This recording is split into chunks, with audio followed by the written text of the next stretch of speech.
मला मेसेज करून घाण घाण व्हिडिओ फोटोज पाठवत होता। माझ्यासोबत जेव्हा कॉलवरती बोलत होता तेव्हा माझी फ्रेंडबद्दलच पहिला घाण बोललाय की मी ओयोला गेलो आहे तिला घेऊन, खूप काही घाण प्रकाराने केलं आहे तिच्यासोबत ते सगळं। त्याच्यानंतर त्याने मला हे सगळं बोललं, मी कन्फर्म केलं माझ्या फ्रेंडला, तर तसं काहीच नव्हतं। तिने मला अलर्ट पण केलं या गोष्टीसाठी की तो घाण फोटो व्हिडिओज पाठवतोय, बी अलर्ट, तू हे सगळ्या गोष्टीमध्ये फसू नको। त्याच्यानंतर तरी तो मला कॉल करायचा, कंटिन्युअसली मेसेज वगैरे टाकायचा आणि प्लस तो असे मेसेज करायचा ज्याची काही लिमिट नाही, मी सांगू नाही शकत। फिर मैं आपको मंदिर लेके जाऊंगा, मी तुझ्यासोबत मंदिरात येतो, पाहिजे तर तू मला घेऊन चल आणि मग तुला पाहिजे तर मी कलावा पण बांधतोय हातात, पण तू माझ्यासोबत चल, मी पाहिजे तर बाहेर घेऊन जाणार तुला, माझी कार आणतो, मंदिरात जाऊया आणि जेवढे देवी देवता आहेत त्यांच्यासोबत मला बॉन्ड करून दे तुझा। हो, तो व्हिडिओ कॉल करायचा आणि डायरेक्टली सांगायचा की असं कर तसं कर आणि स्वतःचेही खूप घाण घाण फोटोज त्यांनी पाठवले। नमस्कार, लोकमतमध्ये तुम्हा सर्वांचं स्वागत करतो। नाशिकमध्ये झालेलं कॉर्पोरेट जिहाद प्रकरण मुंबईत देखील तशाच पद्धतीने त्याची पुनरावृत्ती होते का, असा जो तो प्रश्न उपस्थित झालेला आपल्याला पाहायला मिळतोय। कारण की मुंबईत देखील एका कंपनीमध्ये तरुणींना एका म्हणजे व्यक्तीच्या माध्यमातून फसवण्यात आलं आणि तो व्यक्ती जो आहे तो मुस्लिम होता। नेमकं या प्रकरणामध्ये ज्यांनी तक्रार केलेली आहे त्या पीडित ताई आहेत, त्यांच्यासोबत आपण संवाद साधणार आहोत। आत्तापर्यंत या प्रकरणामध्ये काय काय झालं आणि नेमकं काय त्या मुलाचं नाव आहे, काय त्रास द्यायचा, काय करायचं। मी जिथे कामाला होती ऑफिसमध्ये, तिथे ॲज अ टेलिकॉलर होती मी कामाला आणि तिथे अशरफ नावाचा पोरगा होता, तो त्याने माझा नंबर काढला आहे व्हॉट्सअप ग्रुपमधून, ऑफिसचा ग्रुप होता त्याच्यामधून त्याने माझा नंबर काढला आहे आणि प्लस त्यांनी दोन माझी अजून फ्रेंड आहे ज्यांचा नंबर काढला आहे आणि त्याच्यानंतर त्यांना मेसेज करून मला मेसेज केला आहे। त्यांनी ब्लॉक केलं म्हणून त्यांनी आता मला मेसेज केलं होतं, मला मेसेज करून घाण घाण व्हिडिओ फोटोज पाठवत होता।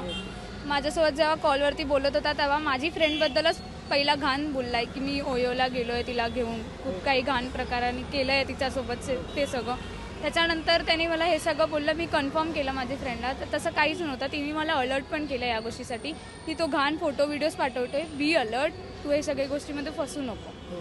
त्याच्यानंतर तरी तो मला कॉल करायचा, कंटिन्युअसली मेसेज वगैरे टाकायचा आणि प्लस तो असे मेसेज करायचा ज्याची काही लिमिट नाही, मी सांगू नाही शकत किती घाण मेसेजेस आणि फोटोज। पण तो म्हणजे असं देखील म्हणायचा, म्हणजे जी माहिती मिळाली त्यानुसार की तुम्ही मला तुमच्या देवाकडे घेऊन चला, असं तो तुम्हाला म्हणायचा, असं नेमकं काय काय होतं? हाँ, त्याने मला बोललंय की आपको चाहिए तो मैं आपको कार में लेके जाऊंगा, बाइक पे घुमाऊंगा और इफ़ यू डोंट लाइक तो फिर मैं आपको मंदिर लेके जाऊंगा, मी तुझ्यासोबत मंदिरात येतो, पाहिजे तर तू मला घेऊन चल आणि मग तुला पाहिजे तर मी कलावा पण बांधतोय हातात, पण तू माझ्यासोबत चल, मी पाहिजे तर बाहेर घेऊन जाणार तुला, माझी कार आणतो, मंदिरात जाऊया आणि जेवढे देवी देवता आहेत त्यांच्यासोबत मला बॉन्ड करून दे तुझा।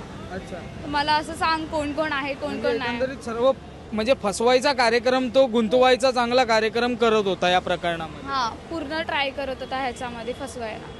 आणि म्हणजे फक्त तुम्हालाच हा अशा मेसेज करायचा की इतरही त्या ठिकाणी मुली होत्या त्यांना देखील असाच मेसेज करायचा? नाही, अशी खूप पोरी आहेत ज्यांना त्याने मेसेज केलं आहे। माझेच जिथे मी जॉब करायची तिथेच 2 मुली अजून आहेत, त्यांना मेसेज केला आहे, सेम आहे, प्रपोज करणार, क्यूट आहे हे सगळं सांगणार आणि त्याच्यानंतर तो रिक्वेस्ट वगैरे करणार आहे की आपको मैं काम लगा दूंगा, आप मेरे से बात करते रहो, कॉन्टॅक्ट में रहो, हे सगळं बोलत राहणार आणि घाण घाण फोटो व्हिडिओज वगैरे शेअर करणार, जे की सांगू नाही शकत किती घाण व्हिडिओ फोटोज होते, प्रॉम्प्टवाले व्हिडिओज होते त्याच्यात। आणि मला इव्हन त्याने सांगितलं आहे की ये करके दिखाओ, वो करके दिखाओ, व्हिडिओ कॉलवरती ते सगळं त्यांनी सांगितलं आहे। म्हणजे व्हिडिओ कॉल करायचा, एवढी हिंमत करायचा? हो, तो व्हिडिओ कॉल करायचा आणि डायरेक्टली सांगायचा की असं कर तसं कर आणि स्वतःचेही खूप घाण घाण फोटोज त्यांनी पाठवले। आणि तो त्या ठिकाणी नेमकं काय काम करत होता आणि म्हणजे त्याच्याशी बोलण्याची वेळ काय यायची तुम्हा सगळ्या मुलींना? असं आमचं काही बोलणं चाललं नव्हतं, फ्रेंडशिप पण नव्हती, काहीच नव्हतं। आम्हाला तर नेमकी माहिती पण नव्हता अशरफ कोण आहे, पण त्यांनी जेव्हा ग्रुपमधून नंबर काढला त्याच्यानंतर माहिती पडला की हा अशरफ आहे, कारण नावाने तर माहिती होतं कोण आहे तो, बट ते नंतर कळलं की हाच अशरफ आहे। टेलिकॉलर याचा आम्ही कामाला होतो तिथेच सगळं त्यांनी ऑफिसमधूनच ऑफिसचा ग्रुप होता, तिकडनं त्यांनी नंबर काढला। तो त्या ठिकाणी मोठ्या पदावर काम करत होता तुमच्यापेक्षा किंवा नाही, आमच्या सोबतच होता तो टेलिकॉलरला, सेम जिथे आम्ही ऑफिसमध्ये बसायचो तिथेच बसायचा तो। अच्छा, आणि मग आता या प्रकरणामध्ये पोलिसांसोबत जेव्हा तुमचा संवाद झाला आणि आता त्याला अटक झालेली आहे असं समजतंय, परंतु या प्रकरणामध्ये पोलिसांची पुढची पाऊल काय असणार आहे? पोलिसांनी तुमच्याकडून नेमकं काय काय आता म्हणजे पुरावे मागितलेले आहेत का या प्रकरणामध्ये? हां, सगळे काही जेवढे पण आहेत प्रूफ वगैरे ते त्यांनी घेतले. सगळे प्रूफ त्यांनी घेतलेत आमच्याकडनं. स्क्रीनशॉट आहे, कॉल रेकॉर्डिंग्स आहेत आणि खूप काही गोष्टी जे आहेत व्हिडिओ वगैरे घेतलेत ते त्यांनी घेतले आमच्याकडनं. पण तुम्हाला अगदी तुमचं धाडस मानावं लागेल, कारण की हे प्रकरण असं समोर आणणं हे फार म्हणजे गंभीर आहे आणि तुम्ही ही हिंमत केली त्यासाठी खरंच तुमचं फार धाडस आहे यामध्ये. ही गोष्ट समोर का आणावीशी वाटली? कारण की इतक्या मुलींसोबत झालं, त्यांनी कोणीच समोर नाही आणलं, पण तुम्ही कसं समोर आणलं? हे फार धाडसी पराक्रम तुम्ही केलेलं आहे. कारण आता या गोष्टी खूप जास्त होत चालल्यात आणि मी खूप बघत चालली आहे की हे हिंदू पोरी खूप फसतात या गोष्टीमध्ये. बिकॉज मुस्लिम पोरं नेहमी टार्गेट करतात हिंदू पोरींना की अरे असं मी गोड गोड बोलून फसवतो आणि नंतरला मग त्यांचीच बँड वाजून जाते आणि मग फॅमिलीला सुद्धा त्रास होतो. तर ते फक्त फसवायचं काम करतात ते लोक. म्हणून मला असं वाटतं की पॅरेंट्सला सांगावं गरजेचं आहे आणि हे सगळं बाहेर आणण्याचं गरजेचं आहे. तरुणींना काय सांगाल? म्हणजे तुम्ही तरुण आहात, तुम्ही स्वतः ह्या गोष्टी समोर आणल्या, तुम्ही तुमच्या घरापर्यंत पोहोचवल्या, त्यानंतर आज तुम्ही स्वतः पोलीस स्टेशनमध्ये तक्रार द्यायला आलेलात. तुमचं पाहून अजून 2 मुली त्याच्यावरतीच म्हणजे तक्रार देण्यासाठी या ठिकाणी दाखल झाल्यात. त्यामुळे मुलींना काय एकंदरीत मेसेज द्यायला संपूर्ण प्रकार? मी तर फक्त एवढंच बोलणार आहे, जेवढे पण अननोन मेसेज कॉल येतात त्याच्यावरती लगेच रिप्लाय करायची गरज नाही आहे.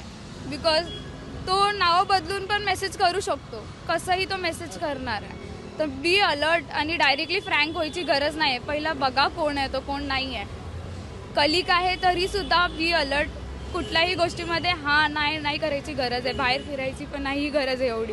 आणि जर अननोन कॉल येत आहेत, मेसेज येत आहेत, तर पहिला इन्फॉर्म करा घरी. बिकॉज पुढे जाऊन तो काही करू शकतो. काही फोटोमध्ये तो AI मधून काही केलं तर मग ते पुढे प्रॉब्लेम आपल्यालाच देणार आहे.